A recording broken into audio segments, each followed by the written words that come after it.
Meal timing and meal frequency. Does it matter when you eat and how often you eat?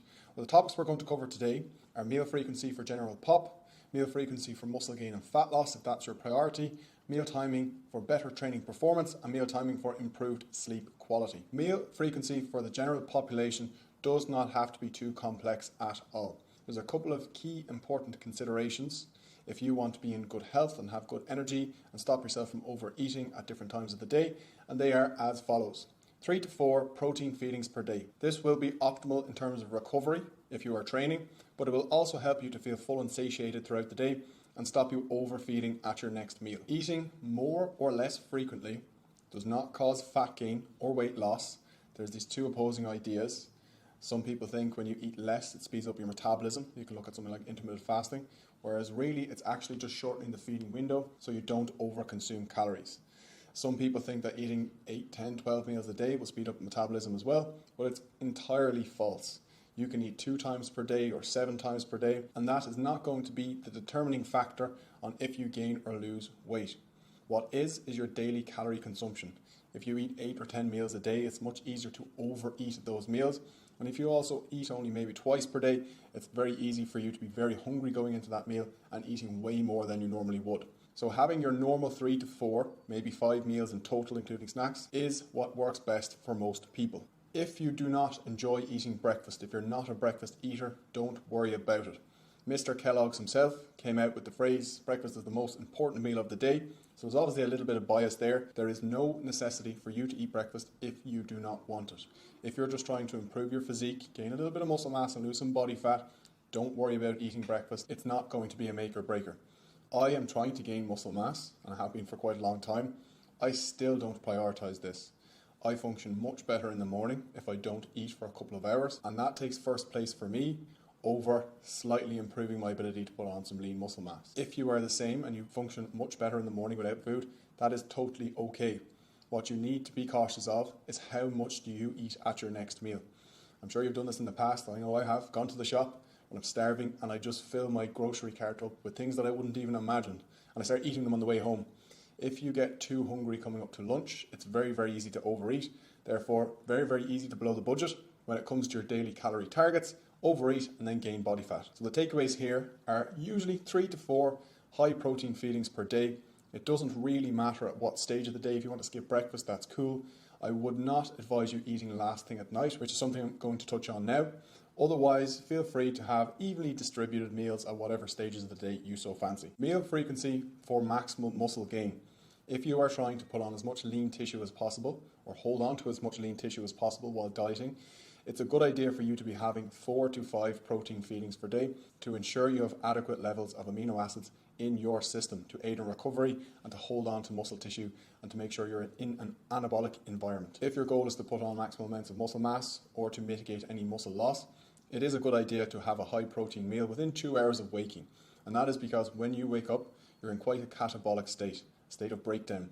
To stop that, the best thing you can do is eat a high protein meal. Consuming carbohydrates and protein peri-workout, so before your workout, pre-workout, and after your workout, post-workout, is a great idea to aid in recovery and to reverse the catabolic effects of your actual weight training session. I'll briefly touch on what a good pre and post-workout meal would look like in the next slide. Ensure you're having relatively evenly distributed meals throughout the day. It's not a necessity for you to have, say, 500 calories breakfast, 5 mid-morning, 5 lunch, 5 dinner. It doesn't have to be perfect, but let's say you have 3,000 calories to consume. I don't want you waiting until 5 or 6 o'clock in the evening to try to pound down 2,000 calories and feel sick. Your stomach is just bloated, you're feeling crap, it's going to affect your sleep, you're not going to feel comfortable, your body's just gone through a bit of an overload in terms of energy. It's not a good idea, so trying to keep it relatively stable throughout the day is going to be most beneficial for your digestion, for how you feel throughout the day as well, and for sustained energy too. Meal timing for the best training performance. If you're going into the gym, it is important that you're fueling yourself to the best of your abilities to get the most out of that session. Before talking about fueling, what I should say is try not to eat a heavy meal, especially something that's higher in fat, within an hour to 90 minutes before your workout. That is because usually fats are slow digesting and a big meal is going to be slowly digested. It is important that when you're in the gym, that blood is going into the target tissues and is not pooling around your stomach. You may have done this in the past where you go in, you've just had a big meal, you go into the gym and you feel sick. Your body's trying to pump blood into the target tissues. Your stomach's trying to digest food. Next thing you know, you're puking your ring up in the bin in the corner of the gym. So what do we do to fuel training?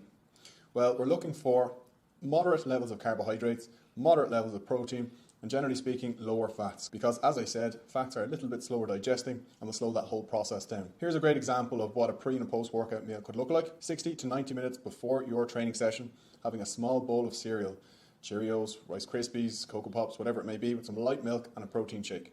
Super easy to digest, high in carbohydrates, high in protein, and a great way to fuel your training session. 45 minutes to 90 minutes post-workout, having something like a lean mince as opposed to a full-fat mince to make sure it doesn't massively slow down the digestion, and something like a pasta with some meat sauce or pasta sauce or whatever it may be is a great option post-workout. That way you are fueling yourself for the session, and then after the session, when you are now a little bit depleted and in a catabolic state, you are shoveling carbohydrate and protein back into the body to help spark that recovery process. I know I've used the option here of cereal and a protein shake, but this could be a number of different things. You could go for a 0% Greek yogurt and some fruit pre-workout, and you could go for a protein shake after the gym. Maybe you'll go for a different source, some chicken and some rice. It doesn't have to be just these two, but something that's faster digesting and something that's not going to sit in your stomach for a very long time. Meal timing for improving your sleep. Two main things we want to consider. One is not to have a heavy meal within 2 hours of your sleep time. When you're asleep, you should be asleep. Your body shouldn't be busy digesting food and trying to compartmentalize it all. It will have a negative effect on your sleep, your REM sleep, your deep sleep. It's not a good idea to be having a big heavy meal before bed. I recommend usually cutting your dinner time off or your snack time if that's the last meal you have. Minimum hour and a half, ideally 2 hours before you go to sleep. If you are somebody who struggles staying asleep or getting asleep, it may be a good idea to ensure there's carbohydrate in your last meal. When you consume carbohydrate, you will secrete insulin. When you have insulin in your system, tryptophan, we all know tryptophan from Christmas dinner, you start to feel lethargic after you've had your big feed. Tryptophan plays a big role in making you feel tired and sleepy at night time. So having a carbohydrate-rich meal allows tryptophan to enter the brain, and it can be a great way if you're somebody who struggles with your sleep, having a higher carbohydrate meal for your dinner or snack, whichever is your last meal of the day. That's all I want to go through today on meal frequency and timing. If you have any questions or queries, please drop me a message.